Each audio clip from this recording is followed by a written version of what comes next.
Fala, brothers, sejam todos bem-vindos ao nosso novo episódio. Eu sou o André. Bruno Novaes. Sejam todos bem-vindos. Primeiramente, nós queremos fazer um agradecimento aos nossos parceiros, Mercearia, na pessoa do Augusto. Mercearia fica lá na 204 Norte, né, Bruno? Um super restaurante, bem legal. É um bar-restaurante. Bar-restaurante, isso aí. Top demais, não tem nenhuma aqui em Brasília igual. Pode confiar, é um bar estilo carioca, top, top, top. Isso aí. E a Kik Milhas, tá pensando em viajar aí? Barato. Fala com o Melhores Patrick, viu? destinos, né? Exatamente, todos os destinos aí, Todos se os você quiser destinos. fazer, Patrick tá pronto para atender vocês lá, beleza? Serviço excepcional. Isso aí. E agora? E agora com vocês, nós queremos aqui apresentar o nosso convidado de hoje. Para mim é uma honra, porque é um ídolo que eu tenho no futebol, ele sabe disso. Ele não gosta de ser ídolo de ninguém, mas é um ídolo que eu tenho com vocês aqui, Túlio Lustosa. Túlio, muito obrigado, viu? Obrigado, é um prazer, Bruno, estar aqui. Obrigado, André, pelo convite. E vamos lá, vamos bater papo, vamos falar sobre futebol principalmente, né? Que já tenho mais de 30 anos envolvido em futebol profissional e para mim é sempre um prazer falar de futebol. Show de bola, muito obrigado, Túlio. A gente fica imaginando como que é a vida do jogador, né? Porque também era um sonho nosso, desde criança. Você começou muito cedo no futebol? Foi uma carreira... É uma pergunta, tá? Você começou muito cedo no futebol? Quando que você começou? Qual idade? Seu primeiro time profissional foi o Goiás, né? Então conta um pouquinho dessa trajetória pra gente aí, Túlio. Quando que começou? A vida de um jogador de futebol geralmente começa muito cedo, mas muito cedo mesmo, antes da gente... E a minha não foi tão cedo assim, porque eu saí de Brasília com 16 anos, o que hoje é raro para um atleta, para alguém, um jovem que quer ser atleta profissional de futebol, sair com 16 anos. Sobretudo de Brasília, que não tem ainda times com as categorias de base consolidadas, né? Então eu saí com 16 anos, fui para o Goiás. Hoje, se um atleta de Brasília sair com 16 anos para fazer uma avaliação no Goiás, como eu fiz naquela época, dificilmente esse atleta fica. Porque os times de Série A, Série B de Campeonato Brasileiro, que tem base consolidada, já tem uma perspectiva desse atleta de 16 anos já estar a um passo do profissional, né? Então a minha trajetória foi essa. Eu fui com 16 anos, uma semana antes de completar 17. Fui para fazer avaliação, teste normal, fiz uma peneira, passei nessa peneira. Uma semana depois eu estava jogando no Goiás, no juvenil do Goiás, no sub-17 do Goiás. E 6 meses depois, no final da minha idade de juvenil, eu fui promovido direto para o profissional. Com 17 anos? Com 17 anos. 17 anos, isso em 1993. Então, em 93 eu iniciei no profissional, treinando, não joguei nenhum jogo em 93. Em 94 eu comecei a jogar no profissional com 18 anos. Então tu jogou o Campeonato Brasileiro de 94 já? 95. 94 eu disputei apenas o Campeonato Estadual. 95 eu disputei o Campeonato Brasileiro. Pelo Goiás. Então você viu o Botafogo ser campeão assim de... Fui adversário. Jogou contra o Botafogo? Joguei contra o Botafogo. Joguei no Serra, inclusive... Acho que foi empate esse jogo, mas o Túlio fez um gol. O Túlio não perdoava. Empatou no finalzinho, o Túlio. Mas em 96, que foi o ano maravilhoso do Goiás, que nós chegamos na semifinal contra o campeão, que foi o Grêmio, né? Perdemos no Serra Dourada, empatamos lá no Estádio Olímpico, mas o time do Goiás de 96 também foi muito marcante, vários jogadores negociados, mas como eu era muito jovem ainda, eu tinha que ralar um pouquinho mais. Você jogou no Grêmio também, né? Você teve uma passagem pelo Joguei no Grêmio. O Fernandão era do Goiás nessa época já ou não? Sim. Já? Meu compadre, infelizmente nos deixou. O Fernandão é mais novo que eu, era mais novo que eu, e o Fernando, o primeiro jogo profissional dele foi junto comigo. É mesmo, cara? Então eu tinha 18, o Fernandão estava com 16 para completar 17 anos ainda. Foi o primeiro jogo profissional nosso lá no estádio da Serrinha. Cara, que legal, né? Bacana demais. Muita história aí. Porque o Fernandão fez uma história muito bonita no futebol, né, Túlio? O Fernandão foi ídolo onde passou. Ele estava muito bem na Europa, no Olympique de Marseille, só que aí ele teve uma fratura no rosto. Depois que se recuperou, aí veio a oportunidade dele voltar para o futebol brasileiro. E ali foi, para quem acha que está dando um passo para trás, voltando da Europa para o Brasil, para a carreira do Fernando foi maravilhoso, que ele passou pelo grande time dele, que foi o Internacional, com aqueles títulos de Libertadores, campeão do mundo. É um amigo, um irmão que eu tinha, que deixa muita saudade. Eu sou padrinho da filha dele. Que legal, cara. Tainá, que se estiver nos assistindo, um beijão, Tainá, que é uma grande atleta hoje de beach tênis. Joga muito legal, beach cara. E aí tu sai do Goiás e vai pro Al Hilal, cara. Sim, por empréstimo. Você ficou um ano lá? Só um ano? Então, eu fui pro Al Hilal numa época que o jogador de futebol ainda era escravo, né? Ainda tinha Mas, a lei do e os passe. caras já tinham dinheiro lá já? Tinha, mas já não tinha veio dinheiro pra mim. Eu era muito jovem e foi uma decisão pessoal minha que eu era titular absoluto do Goiás e estava nessa transição de encerrar a lei do passe. Então eu ficaria livre já em fevereiro. E veio essa oportunidade para mim, foi em 2000. Veio essa oportunidade de eu me transferir para o Al Hilal. Eu pedi minha liberação para o Goiás falou que não ia me liberar, porque eu tinha contrato até fevereiro. Caramba. E o Al Hilal não podia esperar até fevereiro. Teria que contratar em dezembro, que senão fechava a janela. Eu entrei em negociação com o Goiás, não tinha empresário, eu que conversei com o diretor de futebol e fiz um acordo com ele que ele me emprestasse. Eu ia terminar a temporada no Hilal. Em maio eu estaria de volta para o Goiás, renovaria o contrato com eles e voltaria para o Campeonato Brasileiro, que começava só no final de maio, naquela época, né? Então eu passei 2 anos assim. Aí encerrava seu contrato e você renovava. Renovava. Encerrou minha passagem pelo Hilal em maio, voltei para o Goiás em maio mesmo, voltei para o Campeonato Brasileiro. O Campeonato Brasileiro terminou em dezembro, eu voltei para o Hilal por empréstimo de novo. Caramba, cara. E nessa o Hilal tinha a opção de me contratar por definitivo, pagava a multa rescisória para o Goiás. No final do meu contrato, o Hilal queria exercer o direito, mas eu estava com 23 anos, eu falei, não, Tô novo, né? Eu não pretendo ficar na Arábia agora, ainda tenho o sonho de jogar na seleção brasileira, então quero voltar para o Brasil. E teve alguma coisa que te marcou lá na Arábia? Há muitas coisas. Eu fui muito bem tratado na Arábia. Claro que é uma cultura muito diferente da nossa, mas eu fui muito preparado para enfrentar essas dificuldades culturais. Isso aí eu tirei de letra. Essa preparação foi sozinho? Foi porque eu conversei com algumas pessoas que já tinham passado pelo futebol da Arábia, jogadores bem mais experientes. O próprio Baltazar, que jogou comigo, eu iniciando a carreira e ele terminando a carreira dele. E ele já tinha passado por lá e ele me falou algumas coisas. E aí a gente vai pegando as experiências, tanto positiva quanto negativa, dos jogadores que já tinham passado lá, uns que não tinham se adaptado, outros que tinham ido muito bem. E aí eu fui construindo aquilo na minha cabeça, desenhei um cenário muito pior do que eu realmente enfrentei lá. E cheguei lá, eu me dei muito bem mesmo, tanto com os atletas sauditas, quanto com os outros que vinham.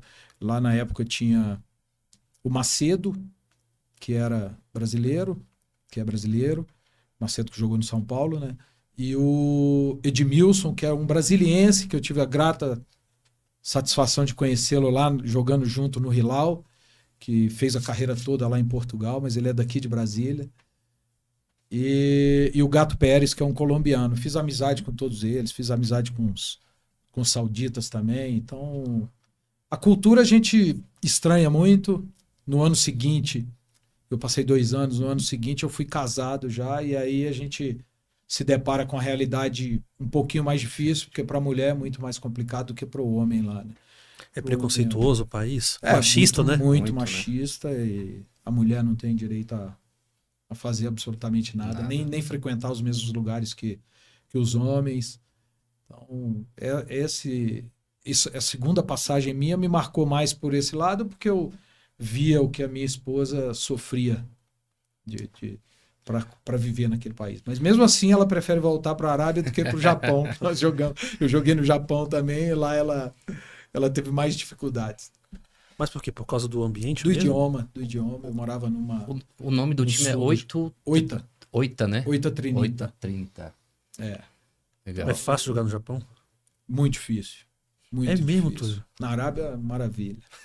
Na Arábia é uma maravilha, porque o árabe, o saudita, sobretudo, eles têm uma característica que o brasileiro também tem, que é eles têm habilidade, têm uma técnica apurada, como se fosse o... Eu comparo muito o saudita com os africanos, que tem muita qualidade técnica, tem ginga para jogar, mas o saudita Tem é o corpo preguiçoso. mole, né? Ah, o saudita São não gosta de rápidos. treinar? Preguiçoso, não gosta de treinar. Caramba, E para mim era maravilhoso, porque eu sou marcador mesmo, eu não tinha preguiça de não precisava de correr, né? correr, então corria por 3 lá e graças a Deus os treinadores que eu tive gostaram muito assim. Então, E qual que é a dificuldade do Japão? Os caras eram ruins na época? não, o Japão a parte física, ao contrário do saudita, eles se dedicam muito, são muito disciplinados na parte tática e é difícil para o brasileiro chegar lá e conseguir jogar, porque eles são muito rápidos, não desistem, a disciplina tática é muito grande, o rigor com a disciplina lá é fora do comum, não interessa se você é o astro do seu time, seu comportamento tem que ser igual ao dos outros. Se não for, Caramba. você não tem privilégio nenhum no Japão, essa é a cultura deles, e quem não se adapta a isso Na Por Arábia isso, é tem, diferente, né? por isso tem pouco brasileiro lá, então? tem até muito, mas tem alguns brasileiros que jogaram muito, foram craques aqui no Brasil, que não se deram tão bem no Japão. Inclusive o Dodô, que eu fui para lá, no Oita, o Dodô era um dos estrangeiros, só podiam 3 estrangeiros na época, e o Dodô era um desses 3 e eu fui para substituí-lo. Não necessariamente na posição, claro, mas para substituí-lo como um desses estrangeiros. Dos 3, né? Cara, eu acho legal no Túlio. O Túlio é muito profissional. Muito profissional. E isso, eu acho que os jovens talentos tinham que observar isso como um exemplo. Porque os jogadores, na verdade, eles pegam como exemplo os caras mais popstar, aqueles mais Mas que se aparecem mais, que mais usam mais as famosos. redes sociais. E por que você acha que esses jogadores mais novos não pegam pessoas assim como você como exemplo? É uma pergunta tão difícil, porque os nossos ídolos aqui no Brasil geralmente têm muitos privilégios, muitas regalias. É o que eu falei que é o contrário no Japão. Se você é ídolo, se você é o melhor jogador, tanto faz. sua obrigação é a mesma do outro que não está jogando. É a mesma. Tanto que, quando eu cheguei no Japão, o primeiro mês, eu achei que eu não ia me adaptar nunca ao futebol japonês, pela velocidade deles, pela maneira de jogar deles. E aí eu fui no gerente de futebol nosso, falei, cara, tô tendo muita dificuldade, acho que não vou me adaptar e me coloquei à disposição para retornar ao Brasil, caso eles não tinham feito pagamento ainda para o Botafogo, não tinham feito pagamento para mim ainda. E ele, não, Túlio, você acabou de chegar, você está louco? Tem ainda período de adaptação, você tem que se adaptar. E aí, voltando à sua pergunta, eu acho que o brasileiro é criado, não vou dizer paparicado, mas é quase isso a palavra, desde muito cedo. Quando você é o principal jogador do seu time, seja na base, seja na escolinha, tem todo mundo ali te paparicando, te dando privilégios. Eu já vi isso em algumas categorias de base mesmo. O jogador cometeu um ato de indisciplina, ele não é punido de forma alguma. Ele vai para o jogo da mesma maneira que fosse se ele tivesse feito tudo corretamente. Então é cultural, é uma educação que a gente cria nos nossos atletas, que culmina quando o jogador está na seleção brasileira, está no profissional de um clube, ele acha que vai ser sempre daquela forma. E aí muitas vezes, né, esses atletas vão para a Europa e se deparam com uma situação completamente diferente daquela. Eu vi alguns dias atrás, já faz tempo, mas eu vi a reprise de um podcast que o Jonas, centroavante, que fez muito sucesso no Benfica, jogou, foi até meu companheiro no Grêmio, que ele falou sobre o Gabigol. Que o Gabigol iria dar certo no Benfica, mas ele não teve paciência para esperar. Ele achou que ia chegar lá e ia jogar o primeiro jogo. É exatamente disso que eu estou falando. O jogador brasileiro é isso. Ele não tem resiliência, ele não sabe que ele tem que, primeiramente, ir conquistando o seu espaço. Não interessa o que ele já fez em um lugar. Se ele chegou em outro, ele tem que fazer tudo de novo. Não quer ter dificuldade, né? Ou ser privilegiado de alguma forma. E o time do Benfica, o Jonas fala nesse podcast, que ele é entrevistado, que eram jogadores de seleções nacionais. Ele era jogador da seleção brasileira na época, o outro atacante era da Grécia, da seleção da Grécia, o outro era da seleção italiana e outros vários da seleção portuguesa. Então você tem que ter o respeito pelos seus companheiros também, e eu acho que a nossa cultura dentro do futebol deseduca nossos atletas. Hoje você vê os meninos com 12 anos, patrocínios caríssimos já. Então já começa dali.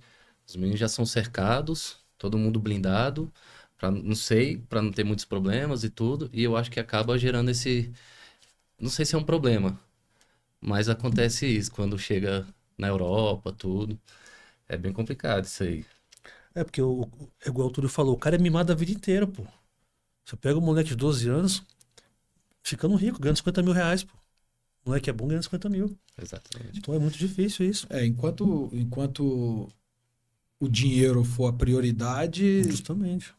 Eu acho que todo atleta hoje... Tem alguns clubes que fazem um trabalho muito bom em relação a isso, porque dinheiro vem naturalmente. Uhum. O futebol é um negócio muito lucrativo para todo mundo e tem que ser para o protagonista, para quem faz o futebol, que é o atleta. Então, eu vejo muito assim, que se o clube preparar a cabeça desse atleta muito bem, porque geralmente esse atleta vem de uma condição social precária, de uma dificuldade muito grande, em que quando ele começa a receber um salário, ele é o arrimo da família inteira. Uhum. 12, 13 anos às vezes. Tem jogadores aí nos grandes clubes do Brasil, que são grandes promessas, com 13, 14 anos já sustentam a família inteira. Todo mundo, Então, que moral que o pai vai chegar nesse filho para corrigir, né? Para corrigir, para chamar atenção, se ele não tiver uma base que vá muito além dessa parte financeira, que não interessa se o dinheiro é seu, eu sou seu pai, você tem que me obedecer. É isso aqui que você vai ter. Porque o dinheiro se acaba, ou se não acabar também, todo mundo vai chegar numa velhice que tem muitos outros valores envolvidos e vai ver que o dinheiro ali no final das contas mesmo não é o principal. Tudo. Exatamente. O dinheiro é importante, né? Tô até precisando, viu, cara? Jamais vai ser o principal. Mas não é o principal, exatamente. Acho que o principal é o respeito, né, Túlio? O respeito, o amor pelo próximo. E no caso do profissionalismo, o mais importante para um atleta é a carreira dele. Não é o dinheiro que ele ganha. É o que ele vai construir, né? Ao longo do tempo. Acho que foi o Ibrahimovic falando sobre os atletas que estão aceitando as propostas do mundo árabe, que ele condena aquilo ali e ele justificou muito bem aquilo, né? Eu gostei da justificativa dele, porque realmente, 1 milhão a mais, modo de dizer, são vários milhões, né? A mais na conta. 30, né, por mês, sei lá. 30 Ronaldo, milhões, pô. De outro, o Luiz Castro, né, que quebrou nossas pernas, pô. Pois é. Tá maluco. Então, a gente vê o Messi, por exemplo, as decisões que o Messi toma, eu acho que foi mais do que acertada, ele não aceitando ir para o mundo árabe, preferindo Estados Unidos. Uma carreira diferente, um final de carreira diferente, quem sabe ajudando a fomentar o futebol, que é a vida dele é o futebol, ajudando a fomentar num país que tem tudo para crescer muito ainda.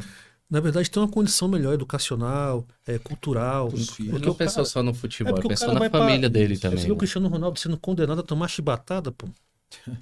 Olha que loucura, meu. Não tem nada a ver. Então, acho que essa submissão ao dinheiro traz consequências que você não espera. Que é o caso do Cristiano Ronaldo. Eu vejo assim, Túlio, você está falando isso, mas você foi para a Arábia Saudita. Eu fui numa época bem diferente e se eu tivesse uma proposta 3 vezes menor, 10 vezes menor para ir para a Europa, eu teria ido para a Europa com certeza. Mas naquele momento, a proposta que eu tive e que o Goiás, que era o detentor dos direitos federativos meus, aceitou foi essa da Arábia Saudita. Então, eu queria sair naquele momento do Goiás e aceitei essa proposta. Não me arrependo de ter ido para a Arábia Saudita. Foi uma experiência muito boa para mim. Mas eu, no auge da minha carreira, jamais aceitaria ir para Até porque a diferença financeira, eu acho que ela é bem gritante, assim. Sei lá, vamos supor que você ganhasse 10 mil no Goiás. Na Arábia você recebe a proposta de 20. E assim, assim, falando sobre salário, assim, eu acho que eu não ganhava milhões no Goiás. Não, a gente tá falando... meu salário não era alto, mas o salário que eu recebi na Arábia era 5 vezes maior. Mas assim, os caras estão milionários já, cara. A diferença é essa. Se pegar o Cristiano Ronaldo, não precisa mais dinheiro pra nada. Então tem diferença, né? Não, e a condição hoje? Hoje existe... A lei hoje no futebol é totalmente diferente daquela época. Naquela época eu não podia acabar meu contrato e ir embora do Goiás. Era a lei do passe. Você era propriedade do clube. Você era um bem que o clube tinha ali e que chegava... Para você ter uma ideia, o meu primeiro contrato profissional foi em 1995. Eu disse que o meu primeiro jogo profissional foi em 94. Exato. 94 eu jogava ganhando 60 URVs. Estava na transição ali para o plano real. Então era unidade real de valor. Eu ganhava 60 URVs. O salário mínimo deveria ser naquela época 500. Eu ganhava 60. Era uma ajuda de custo. Eu joguei no profissional. Então eu era titular do Goiás. Eu ganhava o equivalente a hoje, sei lá, R$500. Caramba, cara. R$500. Joguei titular do Goiás. Comecei minha carreira jogando no Goiás como titular, ganhando R$500. Era uma ajuda de custo. E aí até que eu cheguei no treinador na época, que era o Hélio dos Anjos. O Hélio, eu não tenho condições mais de ficar aqui, não. Meu pai que tá me bancando, e se eu não começar Eu trabalhando e meu pai me bancando, se né? eu não começar a receber um salário, eu vou largar e vou embora, e vou estudar. Eu vendo meu irmão aqui conquistando as coisas dele, minha irmã, que são mais velhos que eu, todos dois na UNB já, trabalhando, ganhando um dinheirinho, andando de carro, saindo com as menininhas aqui em Brasília, e eu ralando todo final de semana lá, ganhando uma miséria e aparecendo na televisão. Ainda bem que você não desistiu, né? Famoso duro e os outros escondidos com dinheiro. Pois é, aí eu falei isso com o Hélio, não, vou conversar com os caras, aí conversou, aumentou meu salário na época para 800. Então, caramba, meu irmão. Tá feliz Quase já, dobraram o teu salário. Já tá feliz já. Mas após isso aí, a ascensão foi... aí a coisa começou a acontecer naturalmente, porque naquela época também, meu contrato era renovado de ano em ano. Porque o Goiás tinha essa garantia. Renovava. Se eu rendia ali naquele ano, vou renovar seu contrato. Se você não render, eu não renovo seu contrato, te dispenso. Era assim que funcionava a lei do passe. Até que acabou a lei do passe e aí veio essa época que o clube é obrigado a fazer um contrato mais longo para não perder o jogador, para ter uma multa rescisória mais alta. E aí que, depois da minha ida para a Arábia Saudita, que eu tive a oportunidade de fazer esse primeiro contrato mais longo, que foi justamente no Botafogo. E o Botafogo? O que o Botafogo é na sua vida, cara? O Botafogo, assim, apareceu quando eu precisava também, para minha carreira, sair do Goiás. Até então não tinha rompido esse laço ainda, esse cordão umbilical com Goiás. Eu cheguei lá na base e fui sair 10 temporadas depois, saí definitivamente, né? Eu tinha tido esse empréstimo pro Al Hilal, mas saí definitivamente foi quando eu fui pro Botafogo. Então, cheguei numa realidade difícil do Botafogo, numa Série B de Campeonato Brasileiro, de 2003. O presidente era o Bebeto, né? Freitas tinha acabado de assumir. Tinha 4 jogadores do clube, uma história dessa? Pouquíssimos, acho que mais um pouco, mas eram poucos atletas do clube, praticamente reformulou o elenco todo, e nós conseguimos o acesso em 2003, depois de uma campanha ridícula no Campeonato Carioca, porque o time estava recém-formado, né?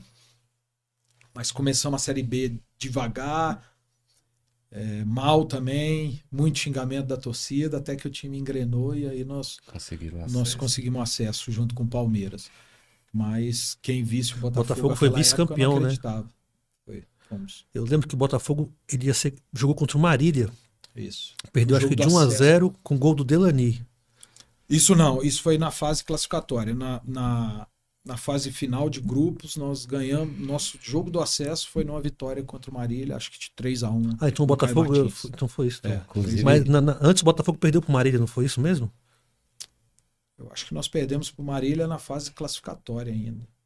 Inclusive o Delany é um grande amigo nosso. O Delany aqui de provavelmente ele vai assistir aí. Um abraço para ele. E o Delany depois é pro Botafogo, joga no ano seguinte, né? Sim. Rapaz, o Botafogo em 2007 já era outro time, né? 2007 eles ganharam a taça. Até de questão de estrutura, já tínhamos o estádio Newton Santos, né? Porque foi inaugurado em 2007, exatamente. Antes disso, a gente jogava Caio Martins, jogava na Ilha do Governador. Caio Martins é terrível, né, cara? Mas nós fomos felizes lá em 2003 com acesso. Virou um caldeirão, né? Ali. Mas não dá para imaginar um clube hoje de primeira divisão com um estádio daquele. Eu acho que até ser implodido, acho que a gente foi lá uma vez, tu lembra? Foi uma vez lá, pô. Matos assinando. Grandão, tudo sem cortar, E aí você vai pro Japão, volta pro Botafogo de novo e outra realidade, estádio Newton Santos. O que você viu de diferente do Botafogo anterior pro primeiro Botafogo que você entrou e pro segundo Botafogo que você entrou lá? O primeiro, em 2003, sempre vai ser um clube gigantesco de nome, mas realmente a estrutura era terrível. É engraçado porque eu cheguei no Botafogo, eu me apresentei na Granja Comari. O Botafogo estava fazendo pré-temporada na Granja Comari, casa da seleção brasileira, e eu cheguei lá, eu fiquei encantado. E ouvindo do Goiás, que é um clube que tem uma estrutura maravilhosa, desde sempre teve uma estrutura maravilhosa, e aí quando eu cheguei na Granja Comari, eu falei, meu Deus, agora sim, eu estou no paraíso. Num clube de verdade. Mal sabia que uma semana depois nós saímos da Granja Comari, fomos continuar a pré-temporada numa cidade próxima ali, também na região serrana do Rio, próximo a Friburgo, e ficamos numa pousada. Top! numa pousada bem simples. E depois de lá, voltamos para o Rio de Janeiro e aí começamos a enfrentar a verdadeira estrutura que tinha o futebol do Botafogo naquela época. O Caio Martins com gramado meio metro de altura, não tinha água, não tinha energia, faltando água, faltando energia. Teve treino que nós atletas tivemos que juntar, juntou eu, Gilmar, zagueiro, Sandro, zagueiro também, o Valdo, Fernando, alguns que tinham uma condição um pouco melhor naquela época, nós tínhamos que comprar água para beber no treino. Nossa, caramba, porque o Bebeto também estava igual um louco, chegando dívida que ele não sabia de onde era. Não sei se você lembra, teve um incêndio antes da posse do Bebeto, que foi uma queima de arquivo e o Bebeto ficou perdido naquele meio. Tinha dia que vinha bloqueio judicial de tudo quanto é lado.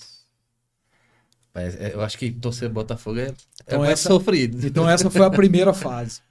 Aí a segunda, que aí o Bebeto já estava na gestão ali há algum tempo. Estruturado já. Maior, criou a Botafogo SA na época, que poderia ter uma... Às vezes conseguia de não ter bloqueio judicial naquela conta da Botafogo SA, então nós passamos raros meses ali recebendo em dia, porque a Botafogo SA estava funcionando, depois que o primeiro juiz deu a uma sentença desfavorável, aí desandou tudo de novo. Mas era uma condição muito melhor, porque tinha já o estádio Newton Santos, que aí a gente treinava muito ali, treinava também em General Severiano, que o Bebeto já tinha feito toda a reforma ali, a concentração era ali em General Severiano também. Aí virou uma situação bem diferente, até estruturalmente, academia nossa bem melhor do que a que tinha antes, que era da época, acho que até o Garrincha usou aquela academia lá. A segunda fase foi bem melhor. E hoje, graças a Deus, eu passei lá em 2020, o Botafogo já estava bem mais estruturado, porém com os mesmos problemas financeiros. E aí, nessa fase de transição da SAF, veio essa oportunidade do Textor investir e aí está bem melhor. O Botafogo hoje tem uma condição muito melhor para os atletas, voos fretados, então a logística fica... É outro Botafogo, né, Túlio? Hoje. Botafogo. Tem o Espaço Lonier também, que é um centro de treinamento que... É dos irmãos Moreira Salles, né? Ou mais ou menos. Ainda está meio... Indeciso. Mas eles ainda. É que tem a concessão lá. Eles iam passar para o Botafogo, né? Uma situação assim, né? O Botafogo atrasou uns pagamentos, eu acho. O Botafogo hoje usufrui de lá, mas a situação jurídica eu não sei como é que tá. Hoje eu não sei como é que tá. Em 2020, quando eu estava lá no Botafogo, ainda não estava resolvida. O melhor time que você jogou foi aquele time do Botafogo, com Dodô, 2007, Lúcio Flávio, com certeza. Juninho, zagueiro, né? Juninho, zagueiro. Leandro Guerreiro, Diguinho. Joilson na lateral direita. Joilson, lateral direita. Cara, eu sou botafoguense, mano. Jorge Henrique. Zé Roberto vai vir aqui. O time era muito forte. Cara, o time era o time mais roubado da história do futebol brasileiro. Que aí culmina no momento talvez mais difícil pro botafoguense, Túlio. Que é o chororô. Eu até hoje eu não entendo por que o Botafogo... Por que o botafoguense acha que esse momento é difícil, se envergonha disso. Eu nunca vou me envergonhar disso, de ter participado daquele grupo ali. Porque aquele grupo ali realmente era um grupo que amava vencedor, né, cara? A camisa que estava vestindo. Amava realmente, sentia. Seria muito mais fácil pra gente terminar o jogo ali, fomos roubados. E tchau. Deixa a diretoria resolver, vamos embora daqui. Foi no jogo contra o Flamengo, né? Um dos jogos. Eu não sei se tu pode falar da história do árbitro, o que ele falou pra você? Ele falava tanta merda dentro de campo, cara. O cara sem escrúpulo nenhum. Falava que... eu fui falar com ele no momento que ele marcou o pênalti. E aí eu fui falar com ele. Falou, vou marcar toda hora. E não vou marcar pra vocês. Logo depois teve um pênalti em cima do Renato Silva. Foi pênalti do nosso zagueiro em cima do atacante deles. Aí logo depois teve um pênalti também. Então, não estava sendo igual, sabe, o tratamento. E dentro de campo era muito pior.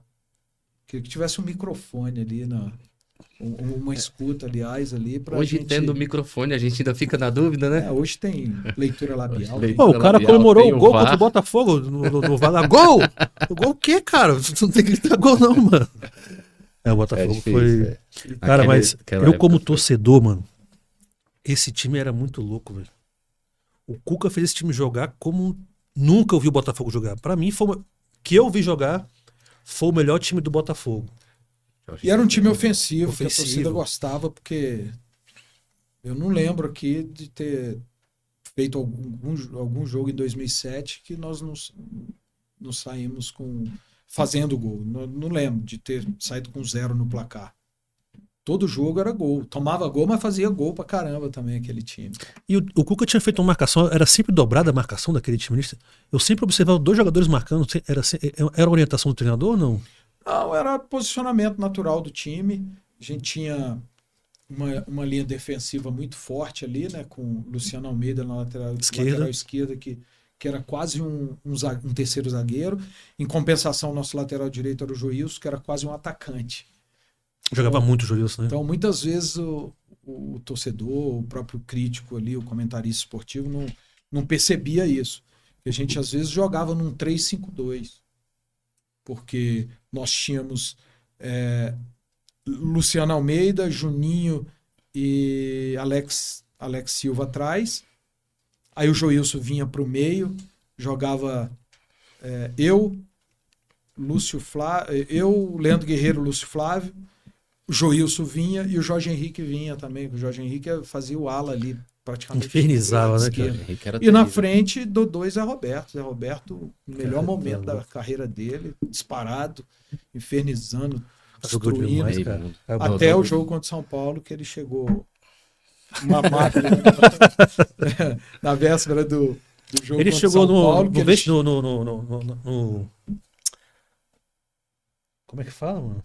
Okay. Quando o jogador vai se apresentar na concentração? Concentração? Treino sábado de manhã e ele chegou daquele jeito, virado. E o olhão. Noite carioca. E atrasado. E aí o Cuca ficou puto e ali afastou o Zé Roberto, que era o nosso principal jogador.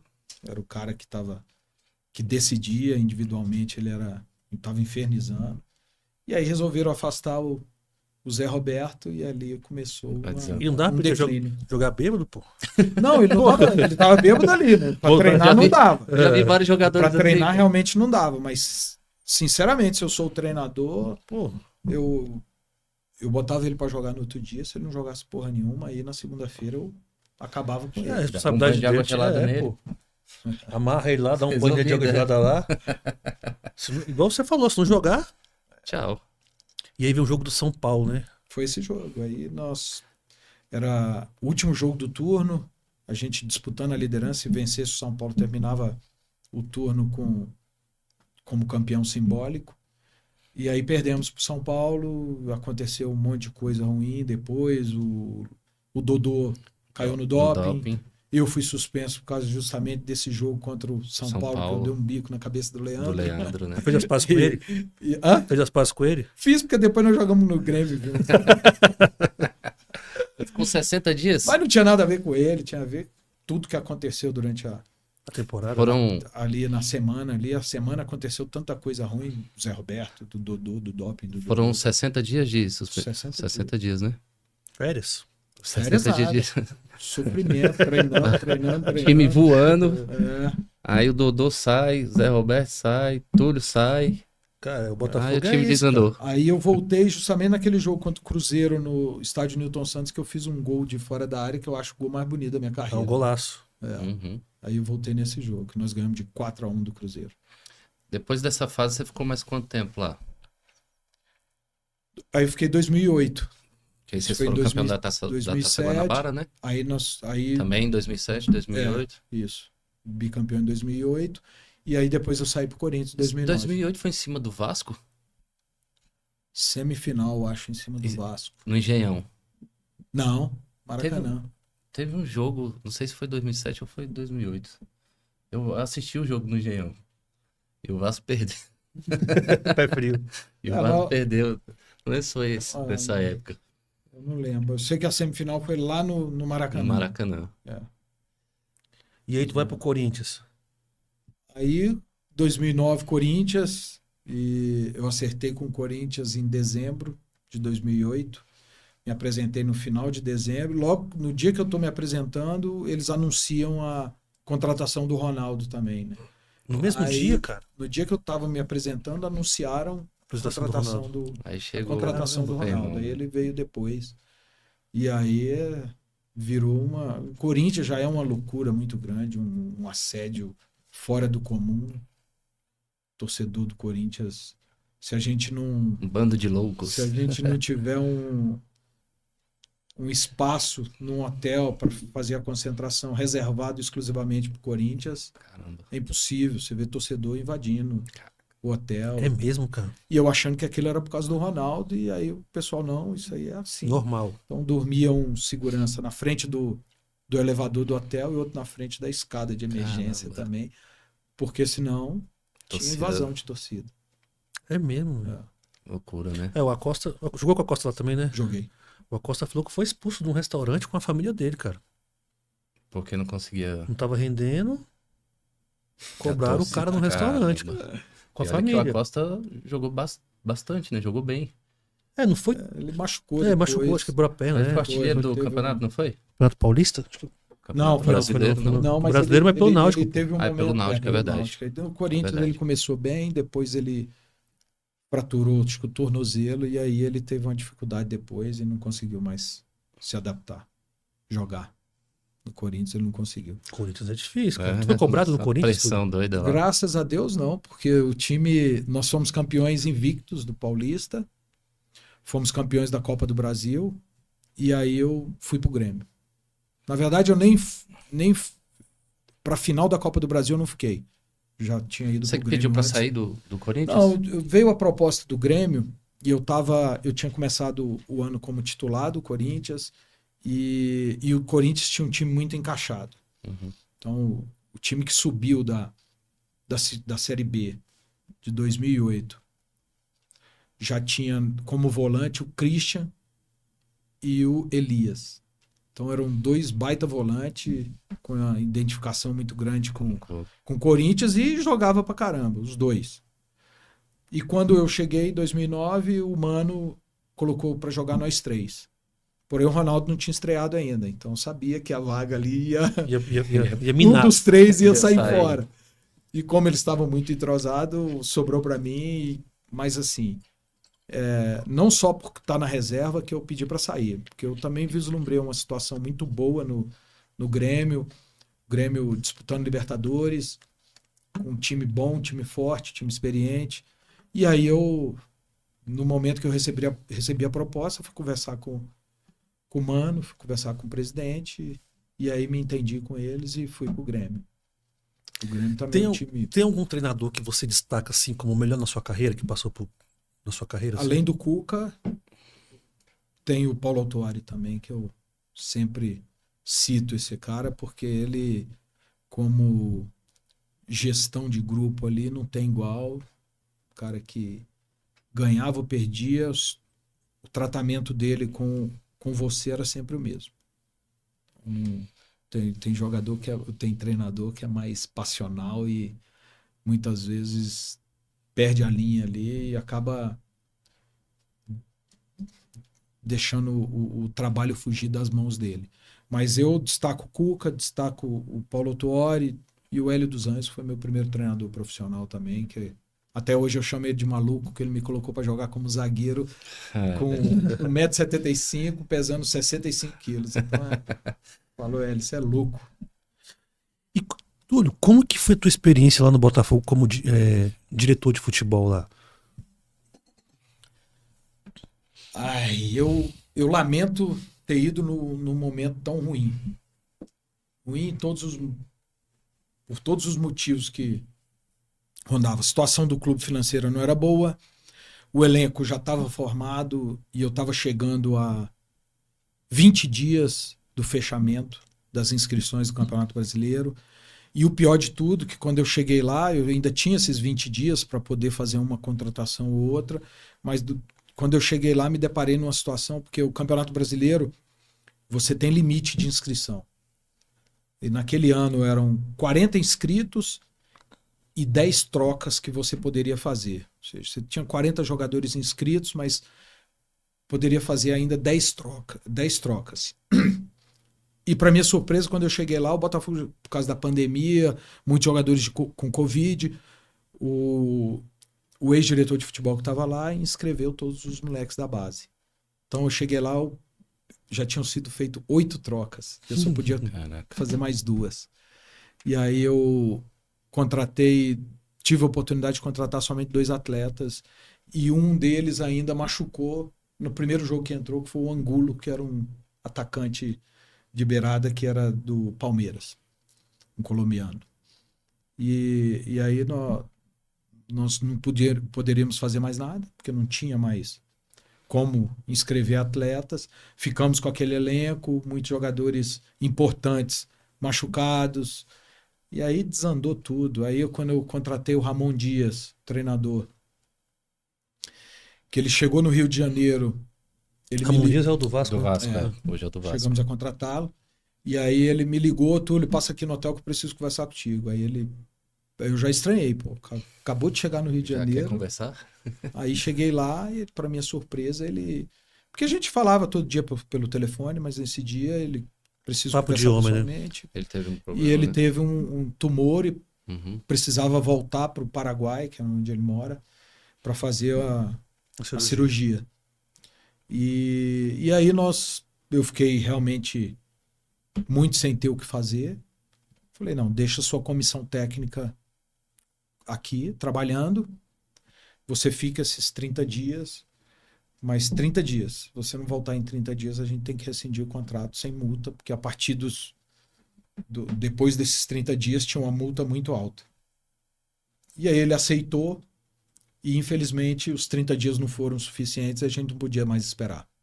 Aí tivemos que desfazer desse planejamento, ir para um plano B, e aí foi a contratação do Barroca, que já não tinha muito. O time já estava numa situação difícil e com a pandemia, com tudo, ficou irreversível. Então essa passagem foi terrível, turbulenta. porque... Não, e eu fico triste porque o Túlio é ídolo do Botafogo, pô. E a galera pegou pesado contigo, né? Mas isso aí eu entendo que não tem jeito. Estou em outra função, vou ser cobrado. Agora eu não vou chegar também no microfone no momento que eu estou como o representante máximo do futebol do Botafogo ali, chegar no microfone e dar justificativa como se a gente não tivesse o que fazer mais, que a gente tinha um elenco ruim. Eu nunca vou falar isso. Que aí é jogar a toalha de uma vez, né? Nunca vou falar dos atletas que estão trabalhando ali no dia a dia e Tu tem que ter uma responsabilidade para você, né? Claro. Claro.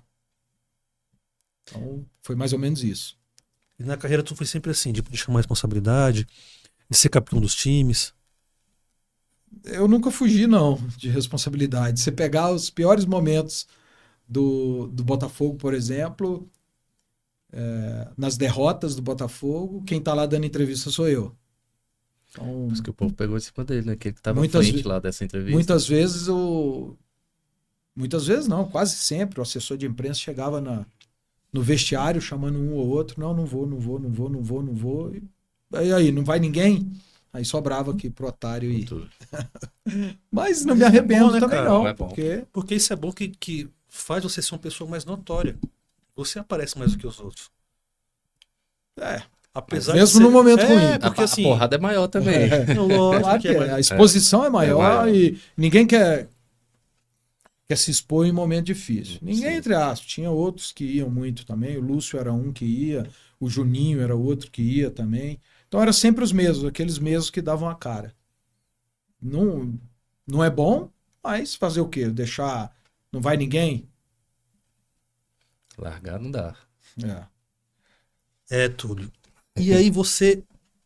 Pode falar o seu time da infância? Tem perigo? Santos Futebol Clube era meu time de campo. E o Eu era Botafogo... muito doente, muito Muito doente santista pelo mesmo, Santos, cara? Muito. Quem me conhece aqui em Brasília sabe. E tu tinha um ídolo no Santos, assim, ou não? Pô, se eu falar... Minha fase como torcedor do Santos, o máximo que eu vi foi um título paulista. Caraca, então tu nasceu da pra década sofrer de Santos e 80. Botafogo. E aí, depois, quando eu comecei a jogar profissionalmente, eu te falei isso dentro do carro hoje, que o meu maior sonho era jogar no Santos. E acabou esse sonho depois que eu joguei no Botafogo. Acho que são dois times que se parecem muito, toda a história que os dois têm. Tanto o Santos com Pelé, o Botafogo com Garrincha. Então essa história acabou preenchendo esse amor que eu tinha pelo Santos, passou a ser do Botafogo. Túlio, mas E hoje eu sou botafoguense. o Túlio tem um problema maior que o meu. Eu comemorei um título brasileiro, o Túlio comemorou nenhum. Verdade. Caramba. Eu consegui ver o Vasco numa fase muito boa. Agora a gente tá sofrendo também, né? O Vascão tá triste. Ramon tá lá agora nos ajudando. Acho que agora vai. E o Botafogo vai ser campeão? Espero que falar sim. isso agora, né? Se ganhar do Fortaleza, Eu acho que deu um mole absurdo nessa reta final, mas ainda é possível e se ganhar hoje, o jogo eu hoje acredito que se o é Botafogo muito ganhar hoje do importante. Fortaleza, Se ganhar, retoma a trajetória que estava. confiança também, Mas poderia ter sido muito mais fácil. Pô, tá de 15 sacanagem. pontos de Mas diferença. pro Botafogo nunca é fácil, por isso que eu acredito. Com a tua experiência Ainda assim, de vai diretor de futebol, de jogador de futebol, O que você acha que aconteceu com o Botafogo não nessa tem reta como, final? Bruno. Não Tem como tem explicar, como não. explicar. Nem o maior expert em futebol do mundo vai conseguir explicar o que aconteceu com o Botafogo. 7-1? E assim, o que eu vejo é que o elenco atual carrega o peso, e todos que vão, antes do time ser campeão aí brasileiro novamente, todos os times, todos os elencos que o Botafogo formar, vai carregar o peso de todos esses anos sem título, todos esses anos de ida e vinda de Série B. Então, eu acho que foi isso. O time começou a Ansiedade. perder pontos importantes, coisas que só acontecem com o Botafogo realmente, cara. Aquele jogo contra o Cuiabá dentro do estádio Newton Santos foi um absurdo. O Botafogo teve 29 finalizações contra 3 do Cuiabá. Aí o PR dá um chutão, bate na boca do estômago com a mão do cara lá e sobra pro cara fazer o gol. Loucura, né, Então, é cara? uma loucura. Final do jogo. Não, e eu tava assistindo o jogo lá, lá embaixo do meu prédio lá. E tinha um cara torcedor do Cuiabá do meu lado, cara. Eu falei, velho, é muita praga um negócio desse aqui. Cara, o torcedor do Cuiabá do meu lado, cara. Aqui em Brasília, não tem como ter um torcedor do Cuiabá aqui em Brasília, assim, embaixo do meu prédio, tipo assim. Aí o cara comemorou o gol do Cuiabá, eu olhei pra casa dele assim, eu falei, velho, não pode ser, cara. Mas eu sou vascaíno e eu confio no Botafogo ainda. Acredito que esse ano vai dar. Tem um jogo importante que se ganhar, retoma tudo. Retoma a liderança e a tabela do Botafogo eu não considero uma das mais difíceis. Por exemplo, eu acho que Bragantino, Flamengo, Palmeiras tem uma tabela mais difícil que a do Botafogo. Então ainda é possível sim, vamos acreditar até o fim. Mas se não for campeão, eu vou responder igual eu respondi pro amigo meu. Pô, se o Botafogo não for campeão esse ano, e aí? E aí o quê? Fazer o quê? Vai ser igual os outros, cara. Vou continuar sendo Normal, Botafogo. Eu não sei se eu vou continuar, não. Cara, tô sofrendo demais, meu. Tô sofrendo demais e... Tá ansioso? Meu irmão, você tá maluco. Eu tô falando porque eu chegava na casa do meu avô e ele, naquela época, não tinha TV pra ele assistir essas coisas assim e tal, né? Ele escutava o jogo no rádio. Chutando tudo. Ele odiava aquela Ana Paula. De Oliveira. Odiava, assim. Meu avô chegava assim... Eu não vou falar o que ele falava porque é um Não pouco pode. pesado, é um pouco pesado. Não pode. Mas ele odiava aquela mulher, cara. E se eu te falar que em 2007, depois daquele jogo da Copa do Brasil contra o Figueirense, né, que ela anulou 3 gols nossos, eu nunca vi um jogo daquele também, de um time ser tão superior ao outro e acontecer aquelas coisas que aconteceram. Não tinha bet na época não, né? E aí, Não tinha bet na época não, né? E aí acabou aquela temporada de 2007, eu fui de férias para Natal. Quando eu cheguei em Natal, cheguei naquele voo de madrugada, tá, e de manhã acordei para tomar um café, na hora que eu sento para tomar o café, quem tá na minha frente? Ana Paula. Sério, cara? Ai, acho que ela ficou mais sem graça que eu. É mesmo, Túlio. E tu não falou nada assim? Não, só cumprimentei. Opa, beleza. Só pensou. Só cumprimentei. Ô, Túlio, o Bruno falou de bet aqui. É algo que tá em alta no mundo inteiro, né? Uhum. O que você acha? Você acha que tá interferindo muito nos jogos, na cabeça dos jogadores? Porque, querendo ou não, é uma outra fonte de renda. E pode ser muito alta. Você acha que hoje tá interferindo muito nos jogos? Menos depois do que foi descoberto, né? Uhum. Mas claramente mostrou que tem que ser tratado com uma maneira especial a questão dessas apostas esportivas. Já deveria ter se precavido quanto a isso há muito tempo, porque já temos exemplos aí na Itália, Na Europa, há muitos anos atrás, que aconteceu manipulação de resultado. E aqui no Brasil não ia ser diferente. Aqui muito pior. Muito pior. Aqui, Então, tem que cercar a arbitragem, tem que cercar os atletas, tem que Família tomar dos cuidado atletas, com a né? família tudo uma dos preparação, atletas. né? O Paquetá está sendo investigado Por na causa de Inglaterra familiar, né, por causa que- de familiares que apostaram que ele ia tomar um cartão amarelo. E ele toma um cartão amarelo bobo. Bem no Bem jogo, né? comprometedor, né? Então é complicado. Muito, muito, muito difícil de comentar sobre isso, porque falar que eu jurava que na Série A não tinha isso. Quando veio esse escândalo todo, eu falei, putz, cara. Absurdo. Absurdo. Tem que investigar o Botafogo, cara. Aí não é aposta, não.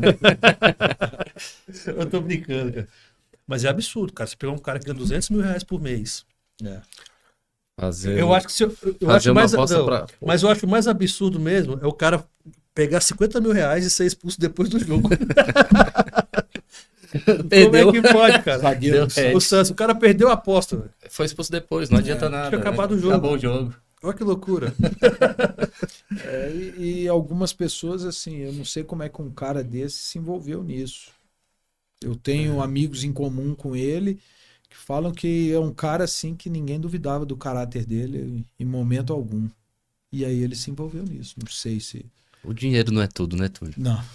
O dinheiro não é tudo. A gente falou isso no início, mas eu acho que a pessoa não entendeu ainda. Não é só não entendeu, pô. É um dinheiro fácil, cara. Você vai ganhar R$50 mil pra você tomar um cartão num jogo. Entre aspas, ninguém vai saber. É uma espécie de corrupção, cara. É corrupto e vê a facilidade para poder aceitar a corrupção. Eu acho que vai muito dessa questão do caráter do cara mesmo.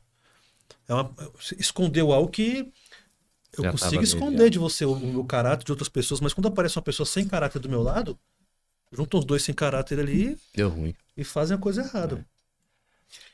É o retrato do nosso país, né?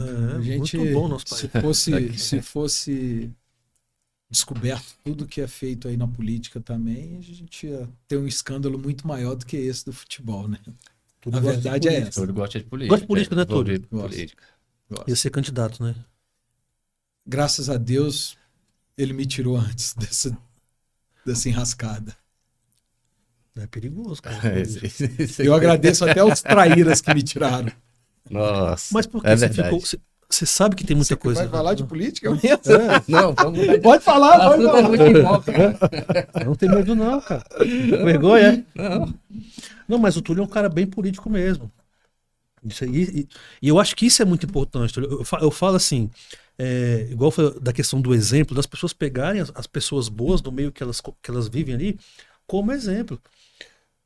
Lógico, a cabeça que eu tenho hoje, se eu fosse um jogador de futebol, eu ia pegar pessoas do nível do Túlio como exemplo. Se você pegar o ciclo de amizade do Túlio, são pessoas boas, pessoas que têm educação, pessoas que são comprometidas com aquilo que elas fazem, pessoas que trabalham. Então, eu acho que isso é muito importante. Então, falta isso no futebol, dos atletas, né, que, igual você falou, a questão dos ídolos, né, que são as referências de ídolos, elas são muito ruins, cara.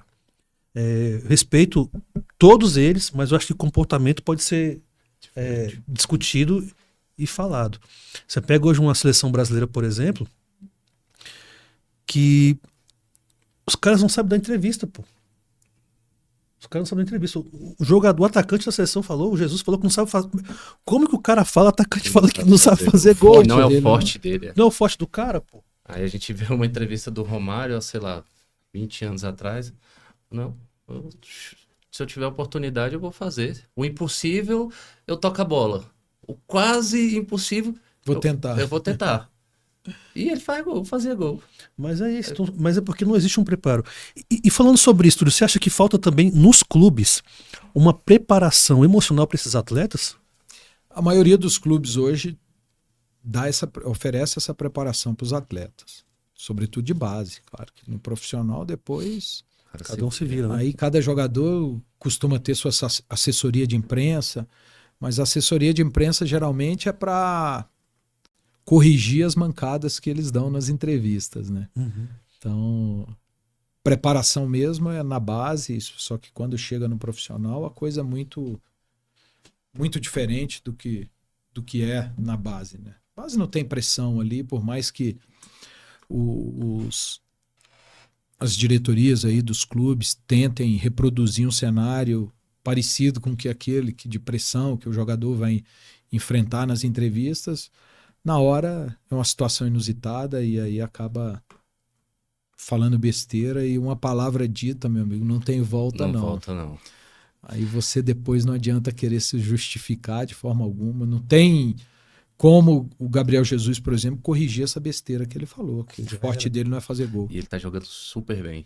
Pois é, se ele faz aquele golaço daquela arrancada lá que a bola sobrou pro Martinelli, teria sido E o estaria Martinelli sendo também não é o forte consagrado. dele fazer gol, né? Porque... É, cara, como que pode, velho? sim, eu tenho uma opinião tão diferente do que falam da seleção brasileira, que, por exemplo, Neymar, tudo isso. Neymar, cara, é uma estrela solitária dentro da seleção brasileira, dentro da geração dele. Não tem outro que equivale a ele na questão Nem de próximo, né? técnica, nem próximo. E ninguém no Brasil nunca foi estrela solitária. É. Nunca. Nem o Romário em 94, nem o Ronaldo em 2002. Ninguém. Nem o Pelé nas Copas que ganhou.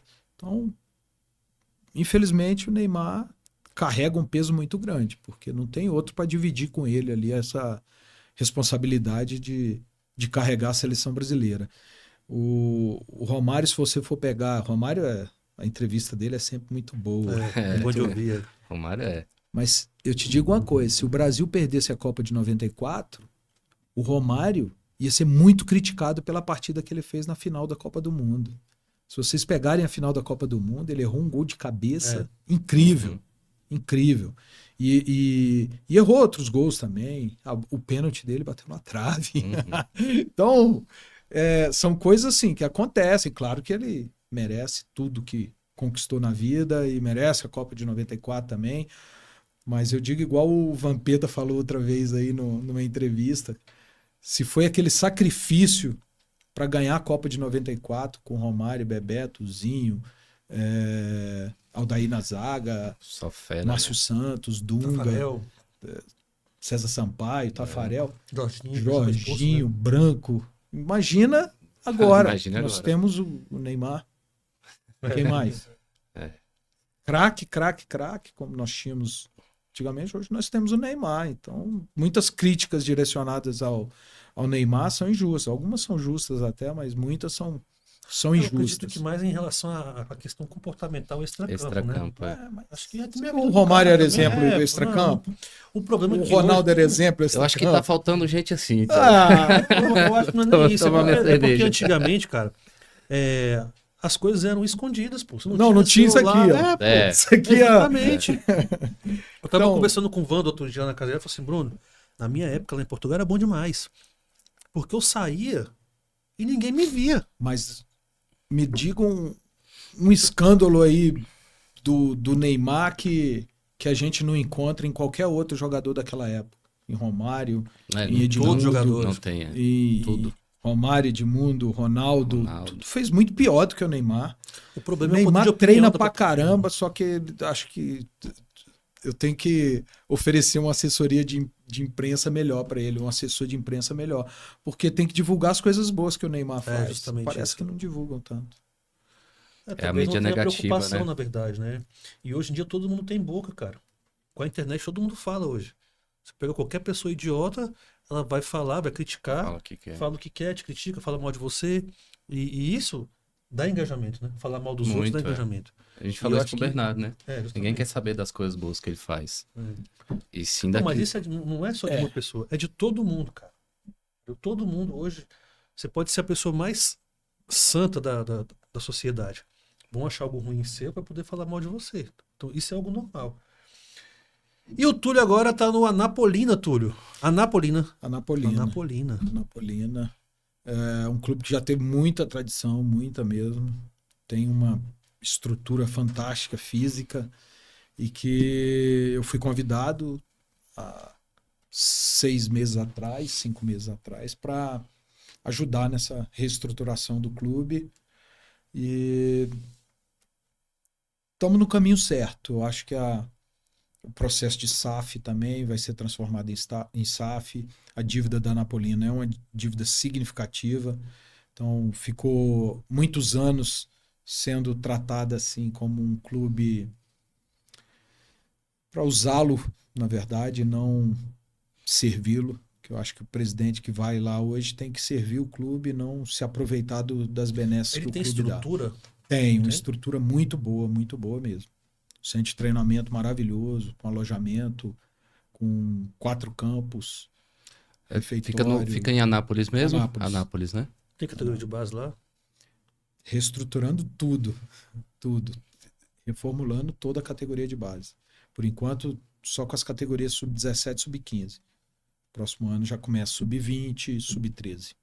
E as escolinhas. Dá pra fazer uma peneira lá, não? Tá tendo. Tá tendo peneira Tá lá? tendo. Levar uns meninos lá, né? 17 e 15. 17, 15? Não, é pra mim, pô. Veterano ainda não. Veterano. né? Túlio, você está no Anapolina hoje e quais são os próximos passos? Não, então, hoje eu estou mais prestando uma assessoria para eles do que propriamente no dia a dia. Porque o time não tem um calendário profissional definido ainda, o time está reestruturando, está na segunda divisão do Campeonato Goiano. Então, calendário nacional nem se fala, não tem ainda. Então não adianta eu ficar lá full time. Então, tenho meus projetos aqui em Brasília, tenho minha escolinha de futebol aqui em Brasília, estou trabalhando num projeto de intercâmbio esportivo. Antes eu fazia a parte de levar atletas, principalmente para os Estados Unidos. Alguns atletas que eu indicava para os Estados Unidos, tem um parceiro meu lá, e agora eu estou fazendo o caminho inverso, estou trazendo de fora. Então, tem alguns japoneses que estão vindo e a gente está terminando o projeto para trazer 20 atletas japoneses para passar uma temporada aqui. Mas tem um clube específico ou não? Não. O clube...